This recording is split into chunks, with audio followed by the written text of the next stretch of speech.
Welcome everybody to the Kubernetes SIG Network meeting for Thursday, June 24th, 2021. Tim, you have issue triage and you should be able to share.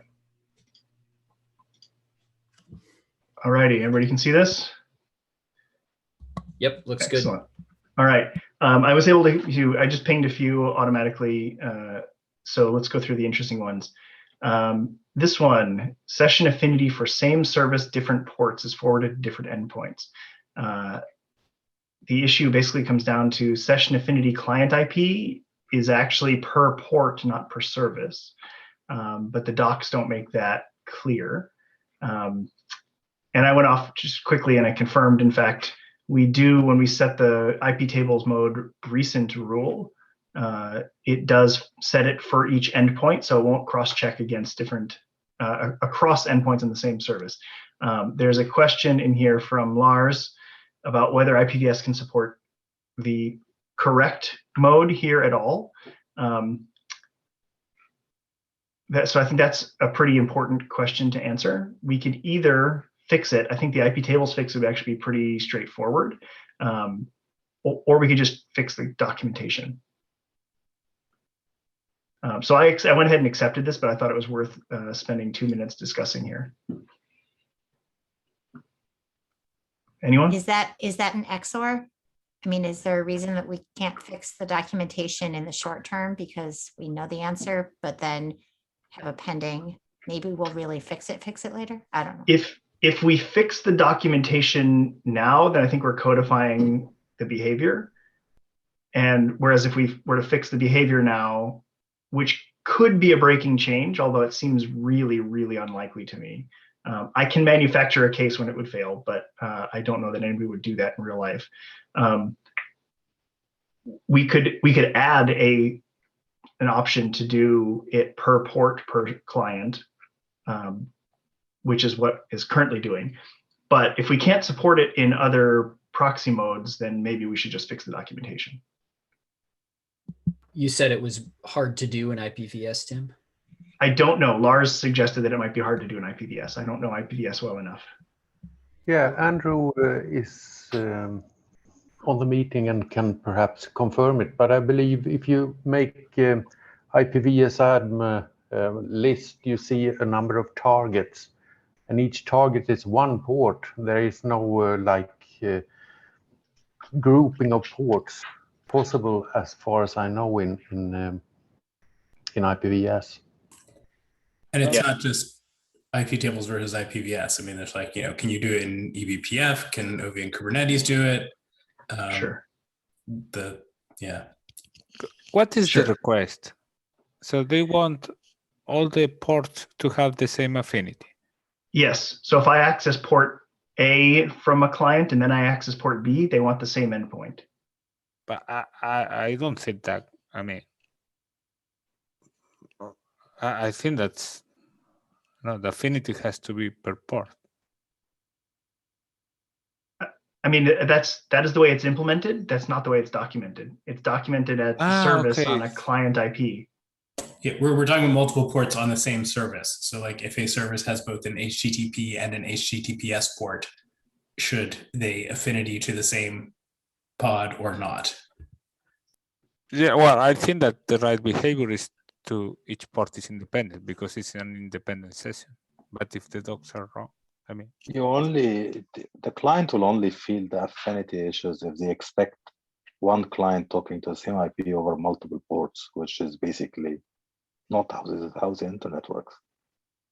So I think we should fix the docs. I'll throw out FTP as an example. Okay. A perpetual example of don't do it that way, but it does give you back a different port number that you're expected to reconnect to. but that's not the same. If I'm an FTP server, you talk to me and I say, go talk to me on port X, and I have a range of ports, which is a separate problem, but I have a range of ports and now I'm listening on that port for you. And you come back through the load balancer and you get steered to some other backend, he's not going to have that port for you, or might be in use by somebody. That's a different protocol. So what I'm expecting is I have a service. I publish 2 ports. I mean, I don't know how do you guarantee that you are going to have for the application the same. I don't see the affinity between multiple ports. I don't. How do you develop an application that way? I don't know. So I asked on the issue if they can tell us more about the use case. The simple answer is just to fix the docs, maybe even go as far as to like add a new constant that means the same thing but is more clear, and then document that constant and say the old cluster IP is a deprecated symbol and per port something is a better symbol. But I thought it was an interesting discussion. So, and it was in fact interesting. So I've marked this one for triage. If anybody wants to jump on it, feel free. It's 103,000.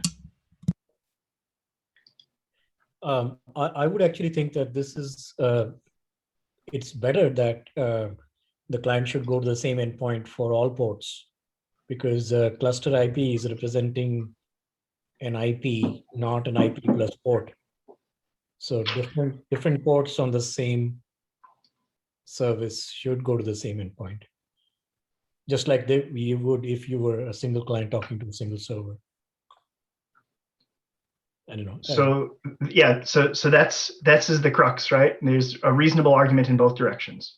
Feel free to jump on and help make the argument in either way. Though I do think it matters very much whether we could actually practically implement the correct behavior on the various implementations. I can check the IPVS case closer. Do they care about protocol as well, or is it just port and IP? I have to assume that it means the entire IP, okay, including all protocols. I mean, I would feel bad fixing it for ports and not for protocols. All right, let's move on. Yep. This one is a cross subnet communication issue on RHEL without a whole lot of information about the networking stuff. They say flannel. So Lars was on here asking for more information. I left this one in the triage just if there's anybody else who wants to pay attention to this one. Right now, it's sort of back in the original posters report. In their court. I can't read and talk. Any comments? Lars, are you okay if I sign this to you? Yeah, sure.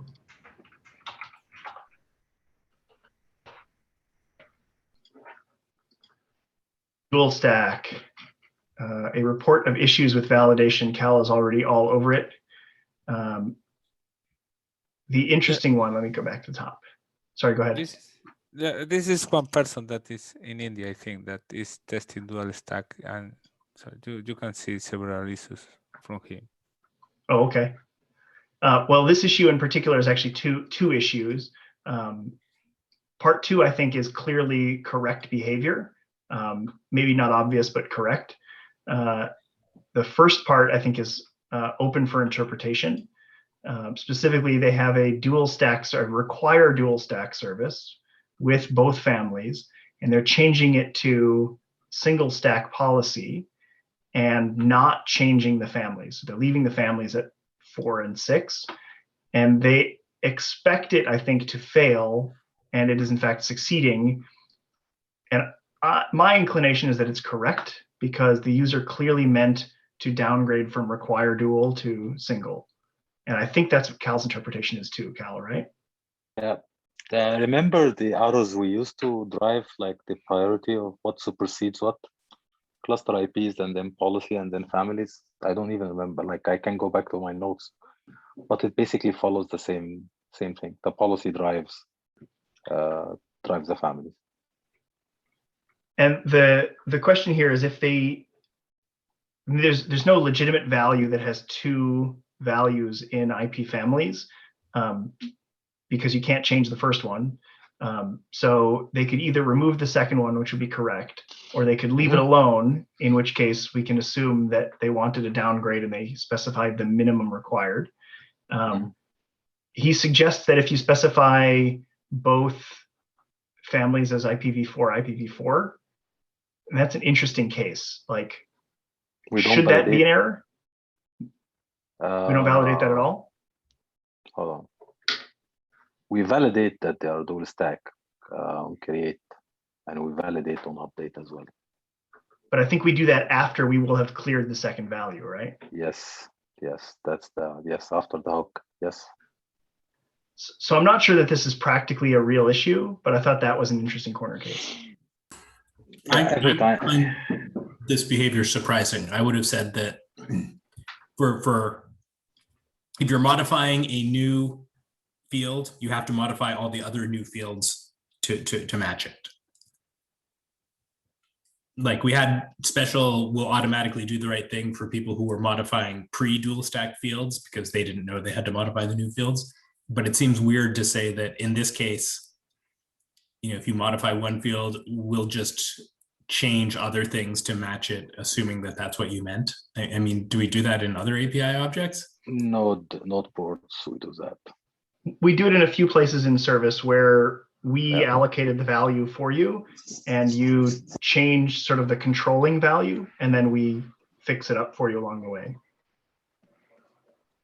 Okay.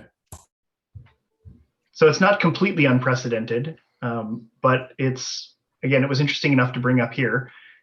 So it's open. If Dan, if you want to jump on and discuss, I'll also assign myself because I won't see it otherwise. Dan, you want me to assign you? Sure. So is this a triage accepted? Oh, that was the wrong thing. No, because I'm not sure that it's a real issue. No, sorry, I accidentally cleared.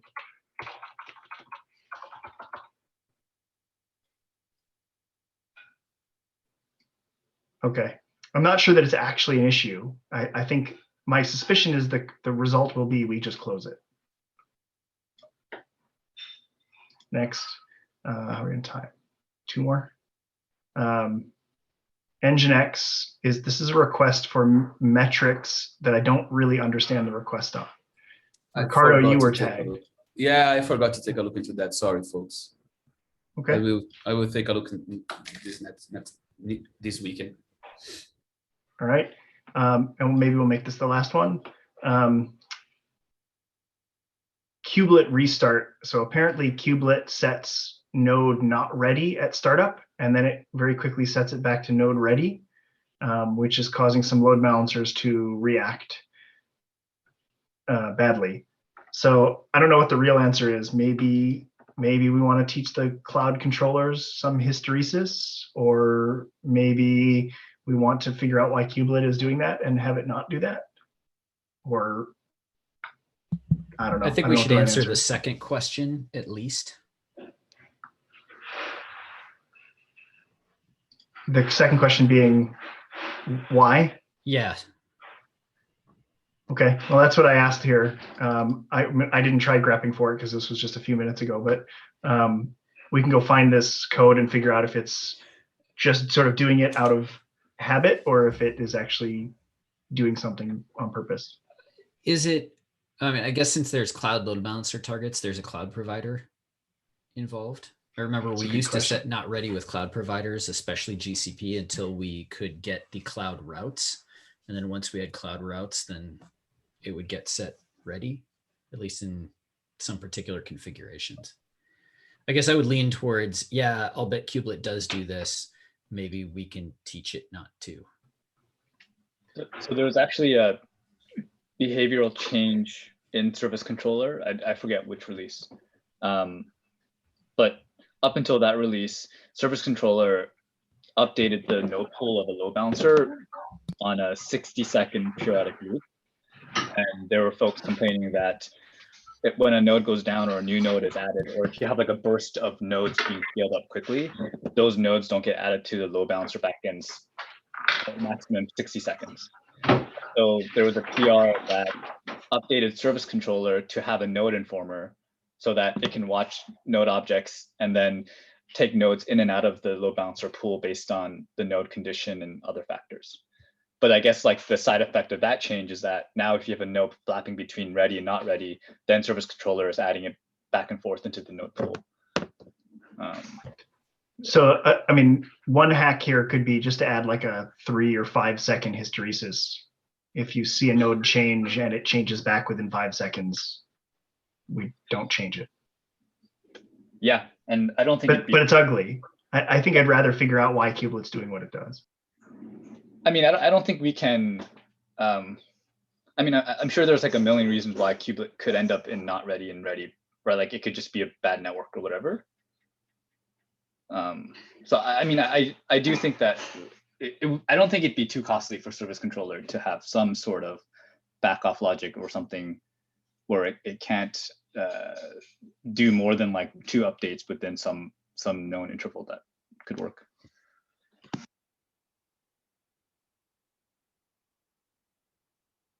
I'm on mute talking to myself. Guess you just got assigned an issue. Yep, I thanks. think we're out of time. All right, I'm done. Andrew, if you've got context, please go ahead and throw it in there. Yeah, we'll do. Thanks. Thanks, everyone. All right, next is you, Tim, with network policy and external traffic. Oh, right. We punted that from last time. Yep. All right. Long ago, when we were all first thinking about network policy, we designed network policy to be this really cool API, which is really focused on internal intra-cluster traffic. And it was all based on selectors and all the Kubernetes goodness. And then we added IP blocks because we wanted to allow and disallow traffic from outside the cluster directly to pods. And that seemed reasonable at the time. And we talked about, I have very clear memories of talking about, but I'd be damned if I can find the notes, about what happens with network policy and traffic that comes in through a load balancer or through a node port, and what are we supposed to do in those cases, especially when the node port, like SNATs, right? So your source IP is now a node inside your cluster. What's supposed to happen? And this came up recently for someone I was talking to who was very surprised that it didn't work. And I thought, no, it's not supposed to, network policy is not supposed to apply to node ports. My memory was that we had decided explicitly it doesn't apply to external traffic. But it does sometimes, depending on the implementation of network policy. And so I thought it was worth talking about. What do we think about this problem, and do we want to try to define this case?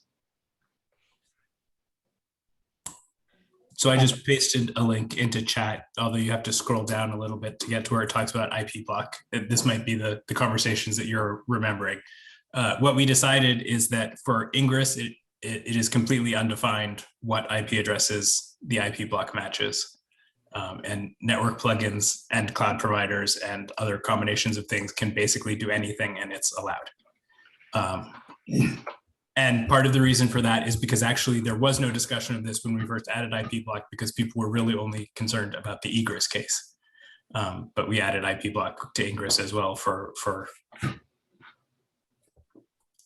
the parity, whatever, just that they all had the same things.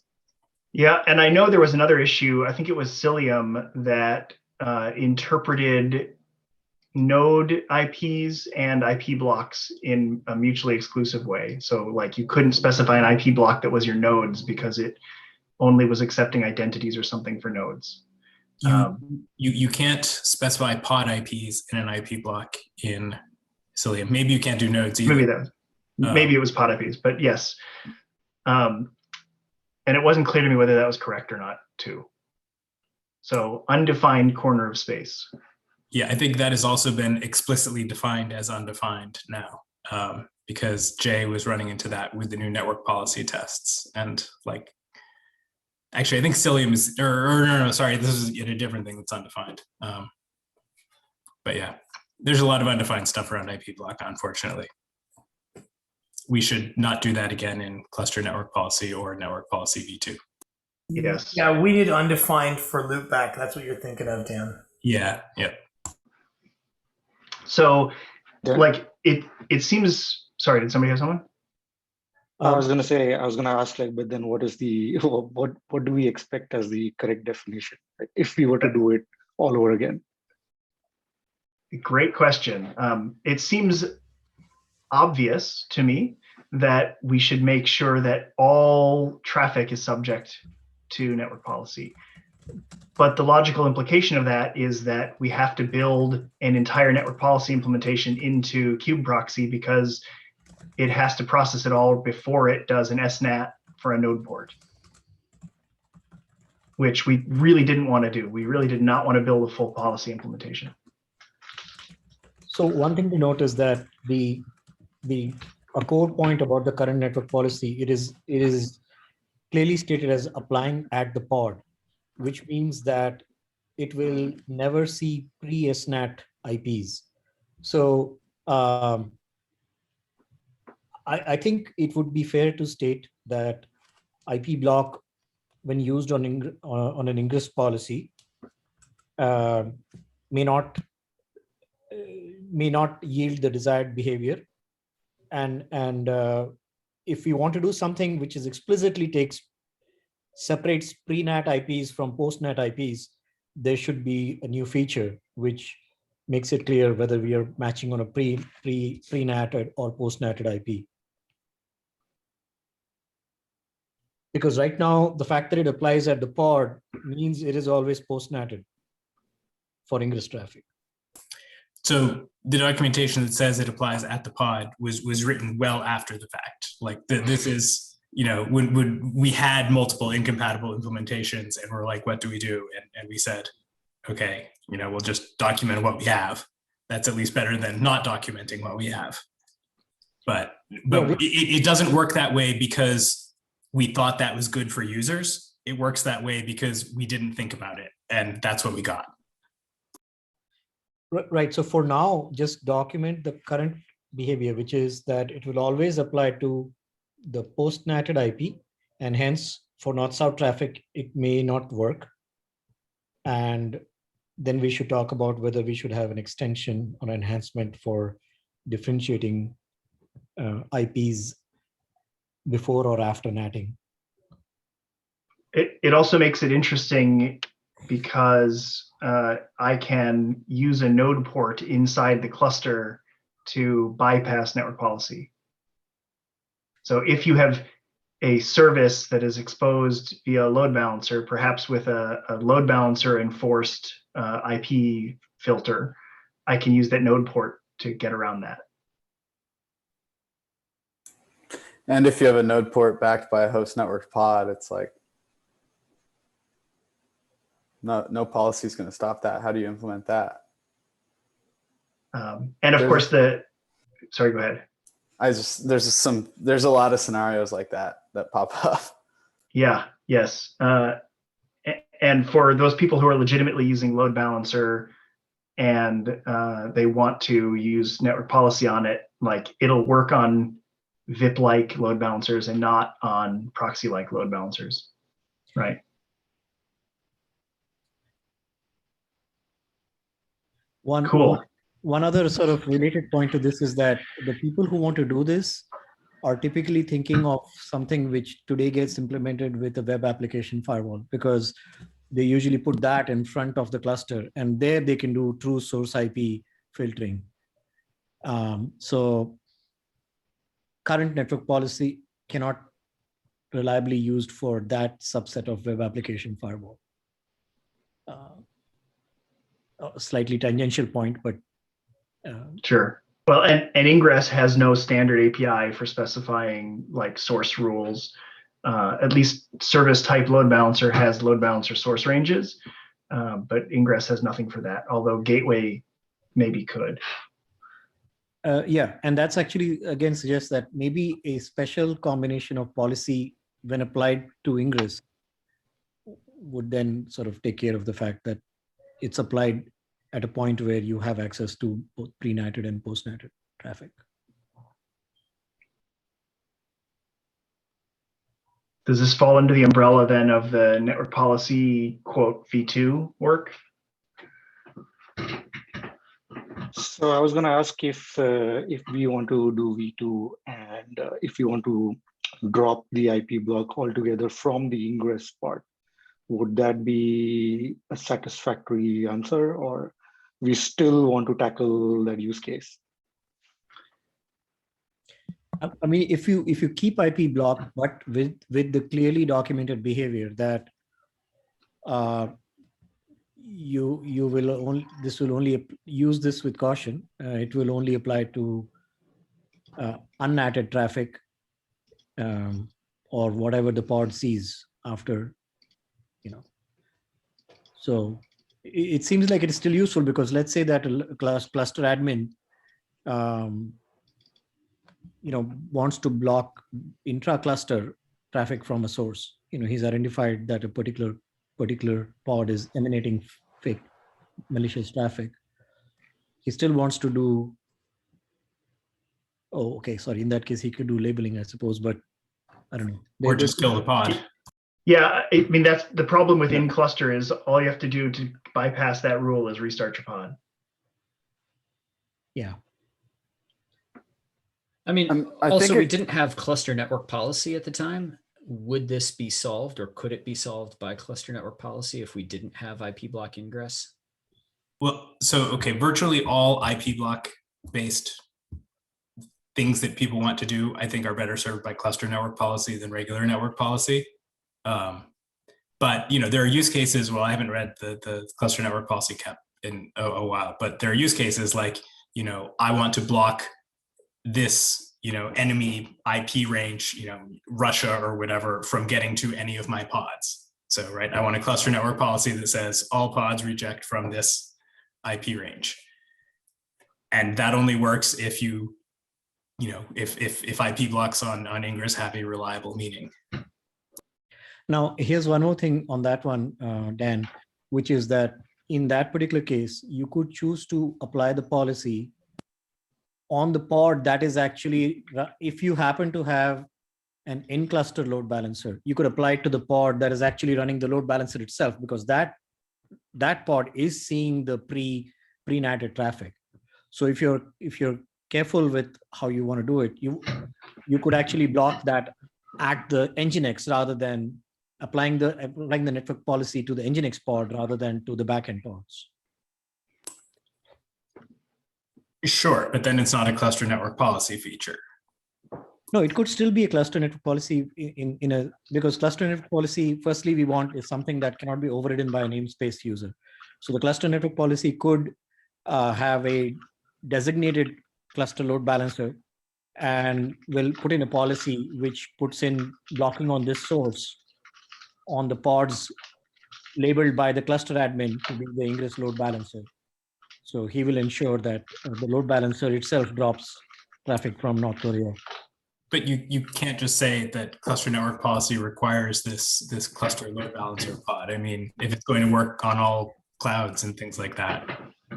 Yeah, I think ingress is pretty muddled, right, for cluster network policy. Like, I don't think there's really a good way to implement it. Even if we did define, like, you can do it pre or post NAT. Like, a CNI it's like an overlay, right? It's not, you're not ever going to be able to fully guarantee that you will ever see the original source NAT of that packet, the source IP of that packet, right?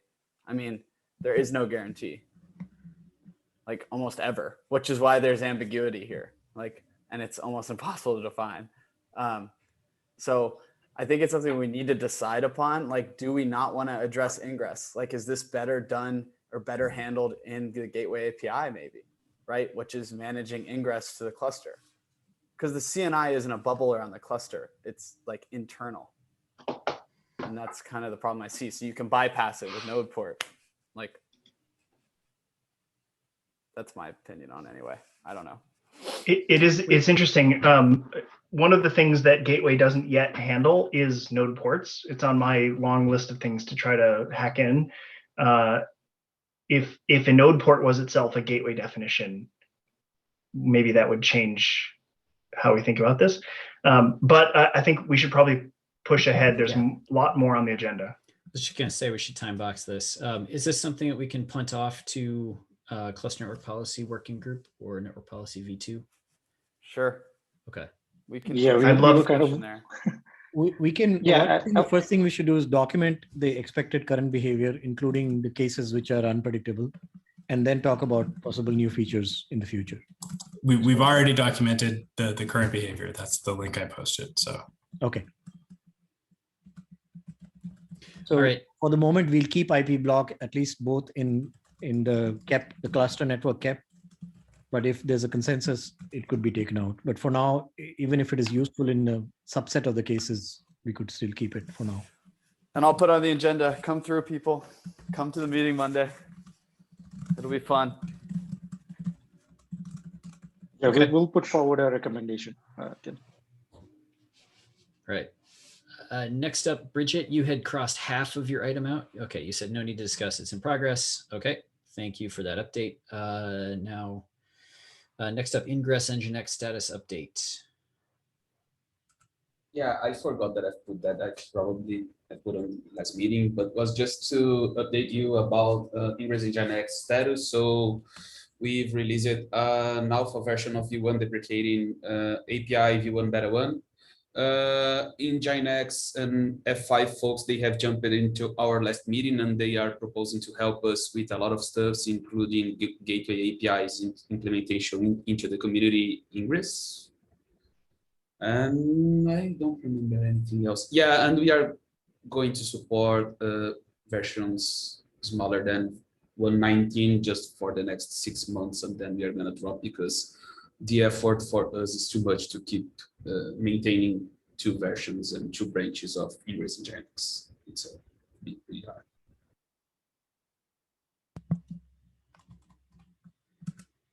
Okay, any questions, comments? If not, Antonio wants to talk about code freeze on Thursday, July 8th. Yeah, we know that we used to do this of waiting until last week to to run in a rush of reviews, caps, these things. I curated. There are 2 pull requests graduating to beta that are easy to review. I mean, there are minor changes, and I think that they already went through a lot of reviews. And it's this Andrew's graceful termination endpoint PR that was reviewed with multiple times and is stuck. So I just want to, I think that these are the ones that are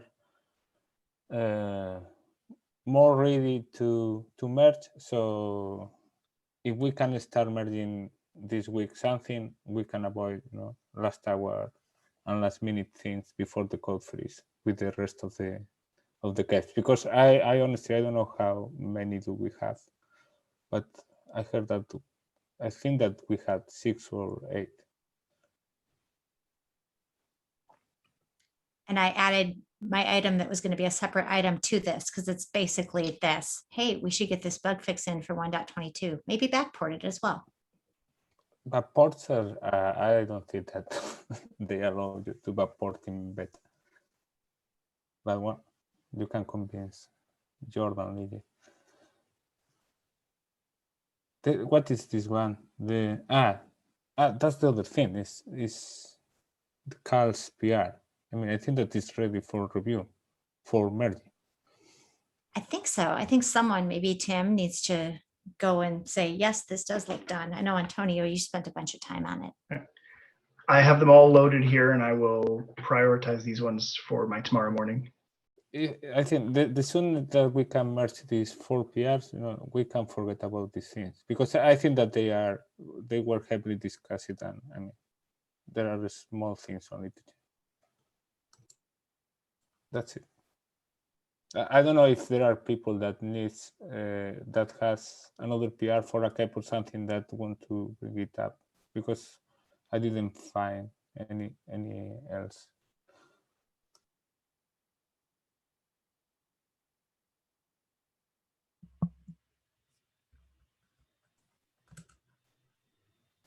Anybody else have caps or PRs they want to call out?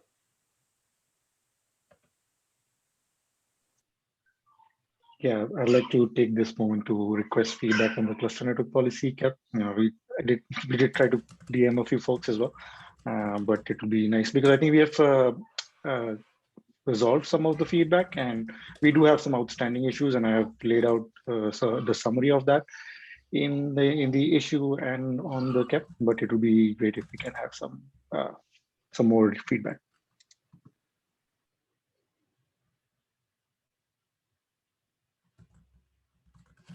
Is the overall state that there's any major concerns that people have, or is it just a matter of people are busy and nobody's been able to finish reviewing it yet? I think there was a good amount of feedback on the cap, and we did reply to some comments and resolve some of those comments. And it would be good if we can get more discussion on those items. And there are definitely some outstanding issues, and we've kind of outlined, especially the actions, whether it works for everyone. Some of the IP block discussion, which is also relevant for cluster network policy. So those are the outstanding issues, and there are some minor ones which I think I'm pretty confident we can hash them out on the cap itself. But the key items of essentially making sure that everyone's on board with the actions proposal that we have, or if the alternatives makes more sense, I think that's something to discuss.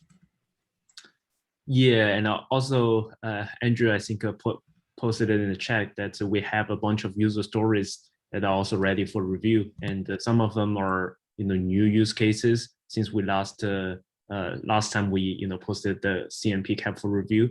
I think some use cases speak to whether do we actually have the need for a policy default sort of like policy rules that are prioritized after the Kubernetes network policies instead of being rules that are enforced. So those are in the new network policy API repo that we created, and we would definitely appreciate reviews and comments on those user stories as well. That's sort of like coupled with the CNP cap, I guess. Why aren't the user stories in the cap? So in the future, our goal always is going to be document user stories, get them approved in for network policy related objects, get them approved in that repo, merged, and then we'll pull them into the cap. This one kind of happened backwards because it was our first stab at it. So there was problems with the existing user stories, right? So we took a step back, reopened them, and put them up for review. And we haven't gotten any review yet, so we've kind of continued down back to the cap. But I think I'm saying that right, Abhishek? Yeah, but to answer it, Dan, those user stories are also in the cap. We just opened up PRs in the network policy subrepo to discuss them individually, but we have reflected those changes in the cap as well.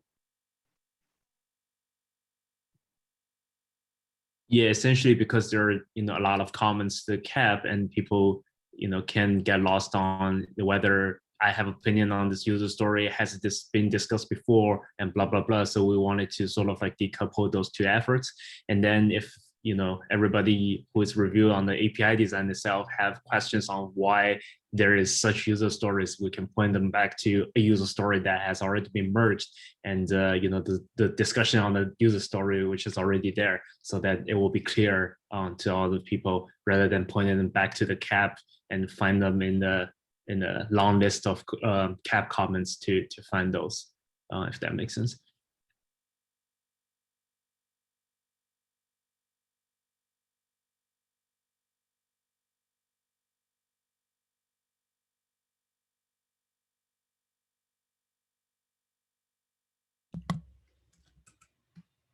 All right, should we move on?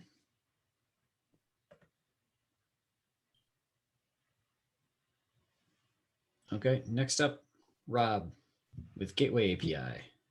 Yeah, this is, I think, a relatively quick one. We have realized that we need to move from the x-K8s.io API group to just a K8s.io API group. That's apparently x- is intended for experimental APIs, which may have been a good starting point, but as we want to become an official Kubernetes API, it should be K8s.io. So we're trying to figure out what that group should be. So right now we're networking.x-k8io, but we can't do networking.k8io because that's simply already used, and you can't serve the API as a CRD and also as a built-in resource. So all of that to say, we're trying to find a name that works, but maybe also provides some form of consistency with, I don't know, network policy, the new CRDs that are being built, brought in there, or any other APIs we may develop in the future. You know, should this be, as one example, we could have gateway.networking.k8io, so everything is kind of grouped under networking, or we could just have a top level gateway.k8io and just keep on having top level things. I wanted to bring it up here because it feels like it involves the broader SIG in terms of where this belongs, and interested in feedback. I linked an issue there. I know some of the network policy people have already given some feedback on that issue, but if there's any other people that are interested, comment here or on the issue. I think that right now the leading thing might be gateway.k8io or gateway.networking. I'm not sure, but one of those. Is there a precedence in any other group where it was done sort of like the gateway.networking, where some subgroup added one more subdomain in front of the,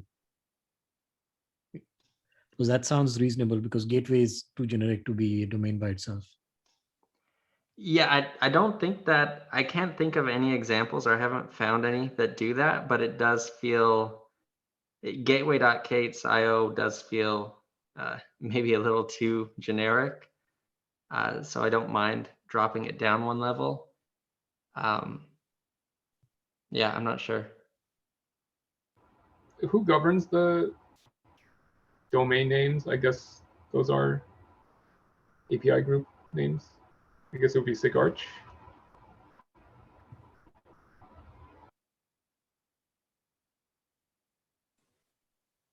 Well, there is a request to standardize the process. Tim has a note about that, but Tim is, he said that you have internally at Google some structure to organize these APIs, and I opened the issue in the K8 infra group to try to standardize and have a single point to have this information. But right now, I think that this is spread all over the report.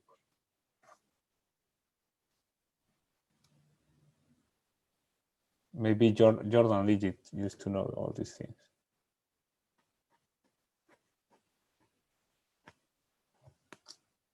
Rob, I guess, are we pursuing this just in Gateway, in this informational? Yeah, I can follow up. I just wanted to make sure people were aware of it, and I can make requests to that this will have to go through, because we're moving to the K8io API group. We'll have to go through the formal API review process, and surely API reviewers will have final say on if an API group makes sense. I just wanted to get a feel of what we preferred requesting even. But yeah, I can ask around as far as what's possible, but my understanding is that both are possible. There was in the issue I've linked from this agenda, I also linked to a Slack thread that included Tim and Jordan and a few others, and it seemed like both were possible, but it's more of a question of what makes most sense from SIG network perspective, and I don't know.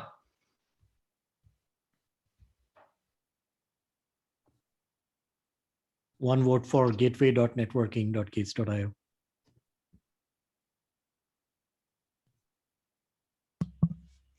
That does seem better than gateway.k8s. Yeah, someone posted on the chat that the RBAC is one example of subdomain. under the authorization. So you've got some precedents. Sorry, my audio cut out. What was that example? It's in the chat. Authorization. RBAC. Oh yeah, right. That's yeah. Okay. Thanks.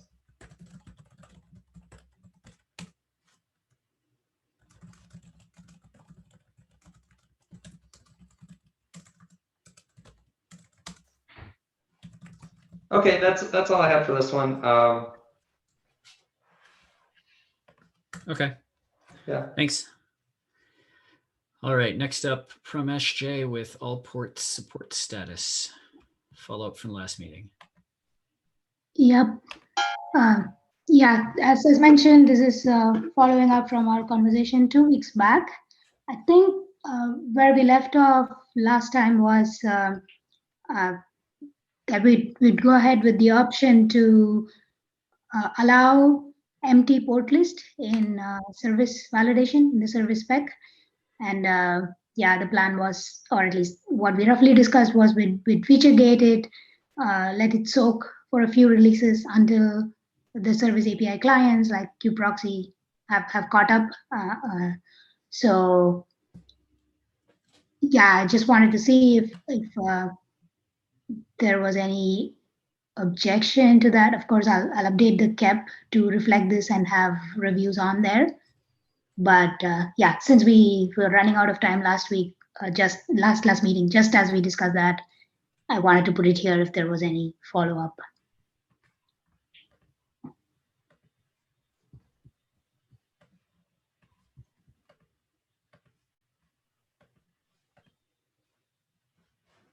Yeah, if nothing, we can, I'll just update the KEP and tag the right folks to continue discussion there.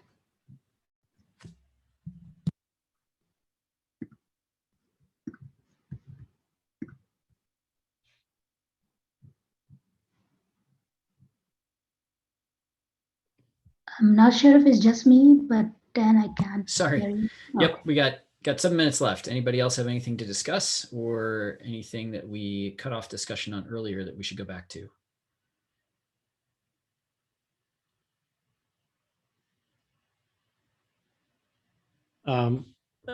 If we are okay, just going back to that IP block for just a second, I think that maybe it appears that would it be fair enough? Would everybody feel it reasonable enough that for the first iteration of cluster network policy, we leave out IP block altogether with the understanding that it can be brought into a future version seamlessly without having an API backward compatibility issue? Does that sound acceptable perhaps to people to leave out IP block at least initially in CNP? Or is the preference leaning towards keeping it but noting the caveats? Or need to think about it? There should not be caveats. Like we should either have the feature and it works in the same way, or we don't have the feature. Yeah. I think I agree with that. Okay, so basically it looks like the team feels, at least for initial version of cluster network policy, maybe just leave out our IP block altogether. And maybe if needed, add a revised version of it in a future version of the same. Let's see if we can come up with a recommendation which sticks with the community. If not, then I guess we leave it out.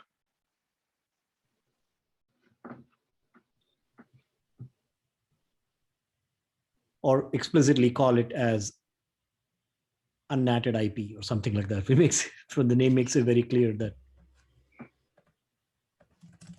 post-natted IP. Or just say no IP block for ingress. That because the egress one is a lot easier to cover, but we can work that out. Yeah, that could possibly make sense.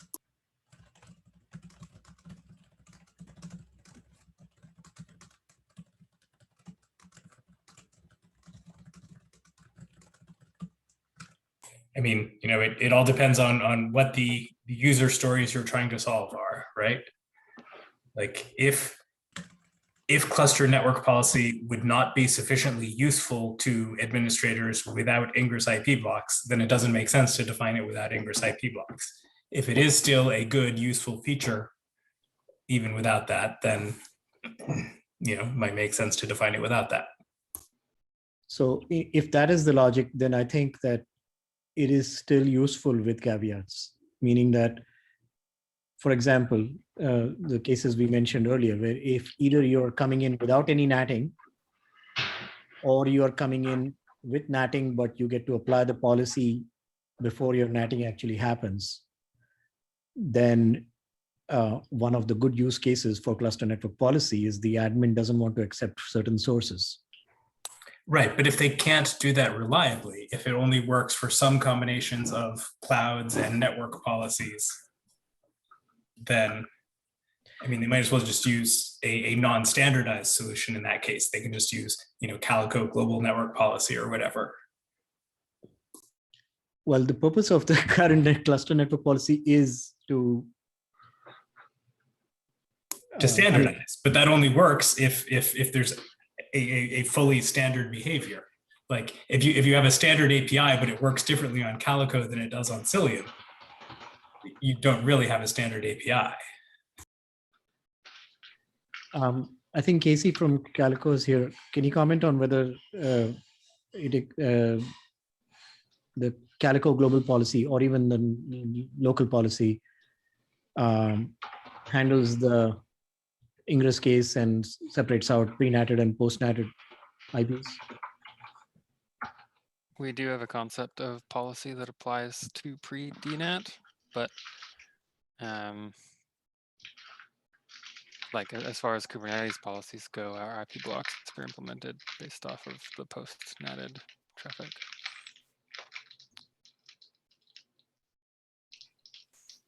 My argument but is, I think that, sorry.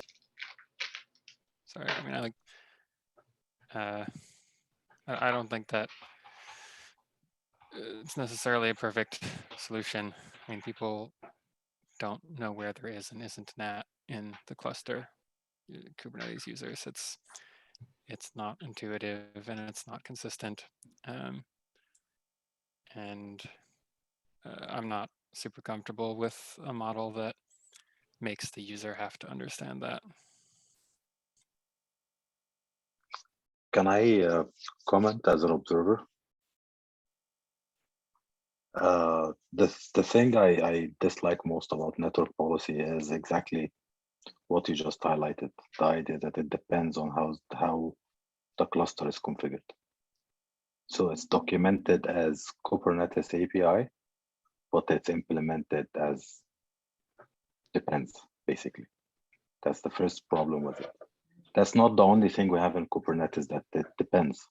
So for example, volume is largely, it depends where you are, but the API is very specific on you are using this thing to drive that thing. So users are fully aware of what they're configuring. That's not the case with network policy. The network policy has to be split into two parts.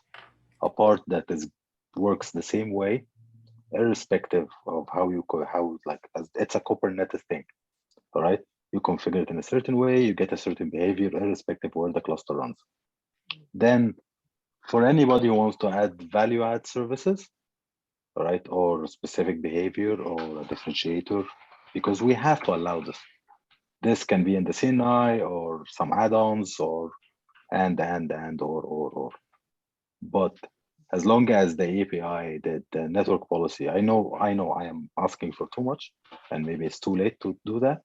But as long as the network API is designed the way it's designed, we will have this discussion 2-3 years down the road, because Calico CNI might work in a certain way. Other CNIs might work in a very different way. X cloud, Y cloud. So that's the point I wanted to highlight. I think that falls into, we as in cluster network policy and standardized network policies, we probably wanted to leave IP block and then when people wanted to look for those behaviors or look for ingress control, they look at specific implementations of CNIs. I think that might be a solution to what you've just mentioned.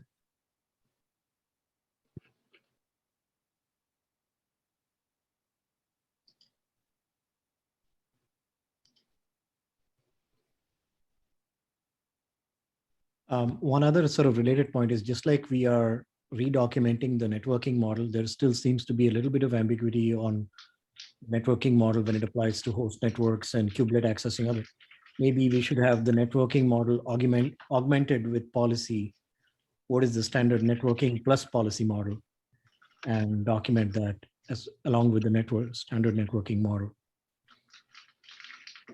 The word standard is kind of misleading. All right, we're gonna have to find a different way, because standard means in a lot of people different things. Yeah, but whatever we've been calling the quote unquote network, which Antonio, you also addressing with the kubelet. Yeah. So we can add a policy section there as well. Yes. So I think I have raised a lot of complaints about the way volume controller works in Kubernetes, but I have to admit the idea of BVC, BV, the abstraction of the provider, and the deliberate use of, you are using this disk type. All right, we're not fooling you. We're not not hiding this fact from you. You are doing it as a user. All right. So that part I think is really well done, and we should take an inspiration from it.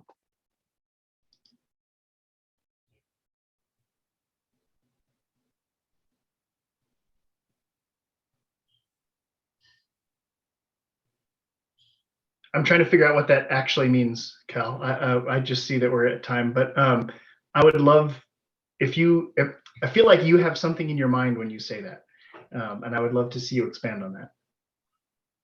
So the most simplistic approach is you drive a core API that is implemented by Kubernetes itself, no dependency on any external CNI, and then other CNIs and other value-added service providers can either use the API in an abstract way, sort of class, the way the volume controller works, like a class of providers, and they integrate with Kubernetes this way, or they develop their own APIs as a CRD. There are three models here. Like, the first model is we do everything inside Kubernetes, which I don't really want. The second model, which we do abstraction via class providers kind of API implementation, that gives people, at least the user will have a consistent API across all the CNIs. All right. The third model, where we have a core and the rest is CRDs based on CNI implementation, it's gonna be confusing. It will allow CNIs to advance quickly away from Kubernetes, but that means as an operator for Kubernetes, I am an operator for also Calico or for, I don't know, Cilium, all right? Which is a model that does not really help people. Already the cognitive load of users is too high. So that's something we also need to think of. We can expand on that if I can write up something and we can huddle on it, but I don't know if this is how dramatic we want. I just want to plug that in Gateway, we do have this notion of rings of conformance. So if you want some inspiration. Bowie, does Gateway have any affordances for where you would plug in a list of access control? Not at the moment, but we do, well, yes, actually I take that back. We do have a generic policy attachment framework, which might be where you would do this.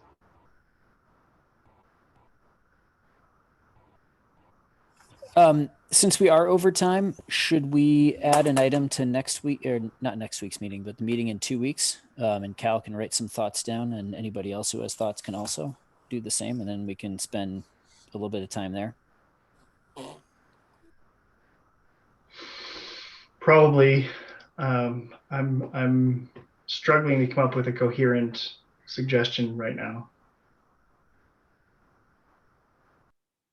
Very good discussion, though. Let's take it to email.